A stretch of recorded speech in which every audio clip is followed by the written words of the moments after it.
여러분 안녕하십니까? 7월 27일 사사건건입니다. 김민하 평론가와 주요 뉴스부터 정리해드리겠습니다. 자, 안녕하세요. 안녕하세요. 네, 자, 첫 번째 주제 뭔가요?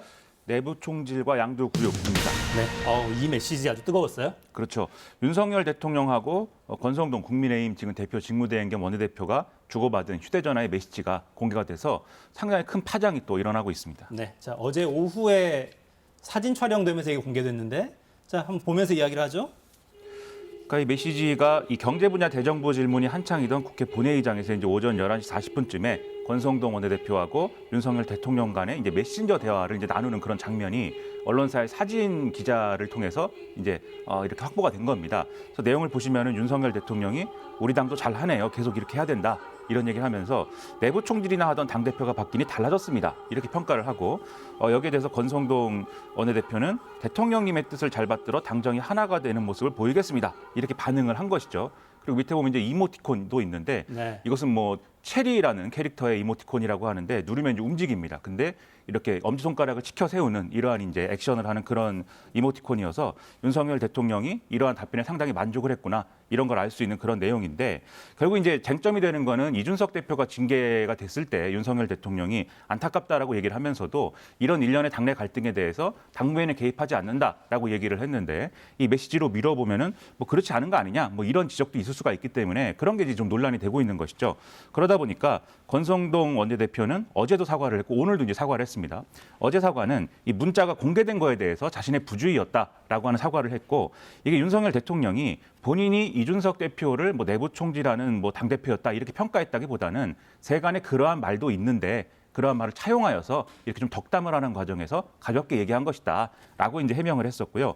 오늘도 마찬가지 해명을 했는데 그러면서 SNS에 내용 밝힌 지금 제가 말씀드린 입장은 그대로이다. 그런데 사적인 문자가 이게 유출된 것이고 이 권성동 원내대표 본인에게도 프라이버시가 있기 때문에 뭐 추가적인 답변을 하지 않겠다라고 말을 줄이는 그런 모습이었습니다. 네.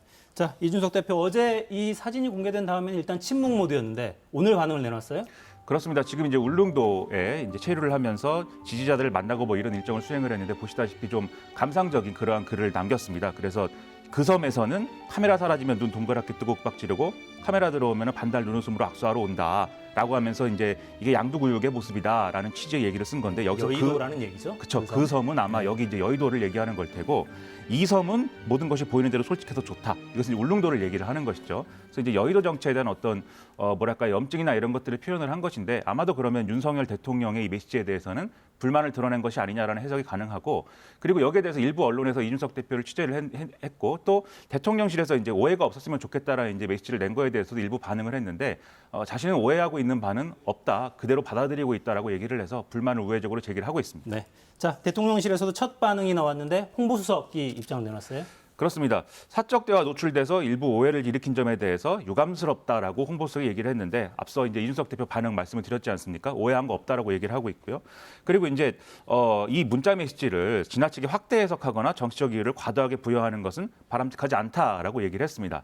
그리고 여기서 또 하나 이제 좀 기자들의 궁금증이 있었던 게 이 윤석열 대통령과 권성동 원내대표의 이 대화 끝에 보면은 권성동 원내대표가 강기훈과 함께까지 쓴 내용이 있거든요. 네. 이거는 뭘 의미하는 거냐에 대해서 이게 대통령실에 근무하고 있는 강기훈이라는 행정관을 얘기하는 거냐라는 거에 대한 질문이 있었습니다. 그런데 이제 대통령실은 그런 사람이 근무하는 것은 맞는데 권성동 원내대표가 언급한 사람이 그 사람인지는 뭐 알 수 없는 것이다라고 하는 입장을 보였습니다. 네. 자, 그 섬의 반응들은 잠시 후에 여의도 사사건건에서 자세히 다루겠습니다. 자, 두 번째 주제는 자, 대정부 질문이군요. 그렇습니다. 뒤늦은 청문회입니다. 네. 대정부 질문에서 교육부 장관 관련한 질문들 많이 나왔어요? 그렇습니다. 그래서 이제 뒤늦은 청문회인 건데 박순애 이 부총리 겸 교육부 장관이 청문회를 거치지 않은 상황이잖아요. 그러다 보니까 오늘 대정부 질문 마지막 날 교육, 사회, 문화 분야 질문이 진행이 되는데 상당 부분 부총리 겸 교육부 장관에게 질의가 집중될 수밖에 없기 때문에 그래서 이게 일종의 뒤늦은 청문회가 되는 거 아니냐 이런 얘기가 지금 나오고 있습니다. 실제로 이제 민주당은 그동안 이제 제기됐던 이 의혹들이 있습니다. 음주운전을 과거에 했는데 그것이 이제 좀 석연치 않게 기소유예가 되는 어떤 과정으로 끝났다. 이 선고유예가 되는 과정으로 끝났다라는 것이고, 그다음에 논문 표절이라든가 중복게재 의혹을 받는 부분이 있는데 이런 의혹에 대해서 인사청문회에서 물었어야 되는데 그러지 않았으니까 이 대정부 질문을 활용해 가지고 그러한 것들을 물어보겠다라는 입장이었거든요. 실제 좀 아까 이 질의응답이 진행이 됐는데 네. 관련 언급이나 이런 것들이 나왔을 것으로 생각이 됩니다. 네. 자, 그 밖에 다른 쟁점들은 어떤 게 좀 다뤄졌습니까, 오늘? 아무래도 지금 이제 보건복지부 장관 공백이 있기 때문에 코로나19에 대한 대응이나 이런 것들에 대한 걱정이라든가, 그리고 이제 대우조선해양 파업 이후에 어떻게 대응할 것이냐 이런 것들에도 방점이 찍힌 걸로 보이는데, 일단 지금까지 진행된 어떤 질의응답 내용을 보면은 이상민 행정안전부 장관에 대해서 이 경찰국 신설 문제 여기에 대한 질문이 많이 나왔습니다. 네. 일단 이상민 장관은 이 경찰들의 반발에 대해서 이제 쿠데타다라고 얘기한 거에 대해서는 그러한 비판을 수용하겠다라고 이제 얘기를 했고요. 그다음에 이제 이 일부 보도에 의하면은 대우조선해양 파업 때 경찰 특공대를 이제 좀 투입하는 방안에 대해서 언급을 한 걸로 되어 있는데, 그게 이제 맞냐라는 거에 대해서는 이게 뭐 그렇게 하자라는 게 아니라 일종의 브레인스토밍 과정에서 여러 대응 시나리오를 얘기한 거다라고 해명을 했고요. 그리고 이제 지금 경찰위원회를 통해서 이 경찰에 대한 어떤 지휘 통제나 이런 것들, 인사권의 제청이나 이런 것들을 가능하게 하면 되는데 왜 경찰국을 신설해야 되는 거냐에 대해서는 경찰위원회가 2019년 이전 정권에서 법제처에서 합의제 행정기구가 아니고 자문위원회라고 유권 해석을 했기 때문에 그러한 어떤 법적으로 그러한 권한을 가지고 있다라고 볼 수가 없다라고 기존의 주장 계속해서 얘기를 했습니다. 네. 자, 이어서 관련 소식 좀 알아보죠. 저 경찰들 집단 행동이 일단 소강 상태로 들어갔군요.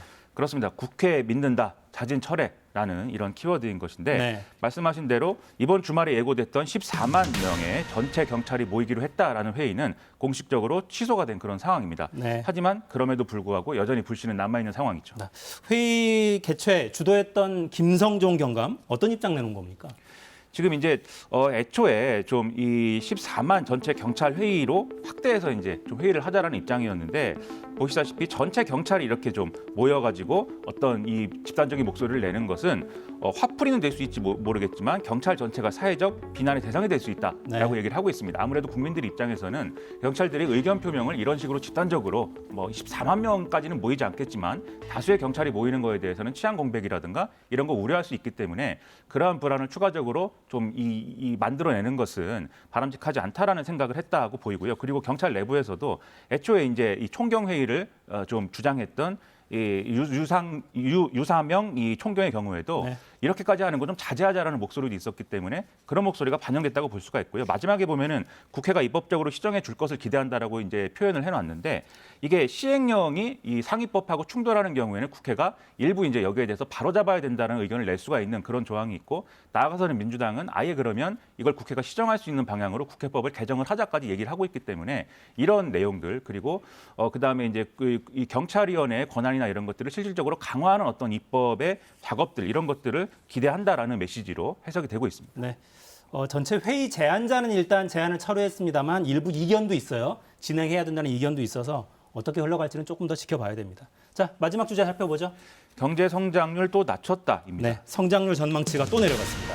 이 국제통화기금의 성장률 전망치인데요. 세계 경제 성장률이 또다시 하향이 됐다는 것이고요.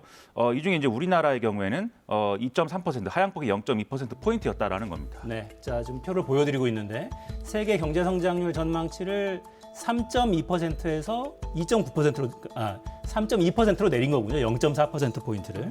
그렇습니다. 네. 자, 우리나라 경제 성장률 전망치도 0.2%포인트 내렸습니다. 자, 어떤 이유 때문에 전망치를 좀 내린 거죠? 지금 수치에서 확인하셨듯이 전체 이제 세계 경제 성장률이 하락할 거를 대비해서 보면은 우리나라는 그래도 조금 이제 좀 소폭 하락하는 것이다라고 볼 수도 있겠는데요. 그만큼 이제 대외 환경 변수가 이제 크게 작용하고 있다라고 볼 수가 있겠죠. 러시아의 우크라이나 침공, 그리고 지금 이제 전 세계적으로 조성된 고물가 상황이라는 게 만만치 않은 상황이다라고 지금 보고 있다는 거고요. IMF는 추가적인 이제 악재가 있을 수가 있다라고도 전망을 하고 있습니다. 예를 들면은 유럽에 대한 러시아산 가스 공급이 중단된다거나 이러면 추가적인 이제 추가 하향이 있을 수가 있기 때문에 이러한 좀 것까지 고려를 하면은 단기적으로는 파장이 크더라도 과감한 긴축 통화 정책이 필요한 시점이다라는 게 지금 IMF의 결론입니다. 네. 자, 마무리하겠습니다. 김민하 평론가였습니다. 고맙습니다. 고맙습니다.